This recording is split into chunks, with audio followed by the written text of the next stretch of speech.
जी भाईजान अस्सलाम वालेकुम भाईजान ए सियालकोट ही गए ए भाईजान जोड़ा लगा है भाईजान ए जोड़ा तुम मिल जाएगा प्यारे भाई।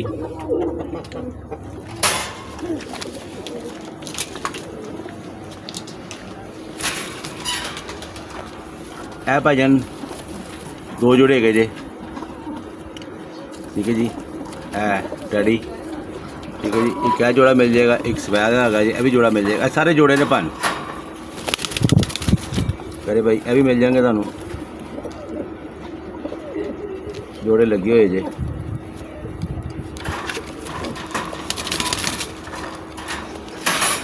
ए प्यारे भाई एहसान टैडी 100% ओरिजिनल जोड़ा भान नाल बच्चा गिफ्ट है जी। ए भाई बच्चा जी माशाल्लाह इन्हें स्टैंडिंग चेक कर लो ए मिल जाएगा भान तुहानू जोड़ा जोड़ा कहोगे तो जोड़े की कीमत मैं दस देंगे प्यारे भाई। बहुत शुक्रिया सर ਤੁਹਾਡਾ।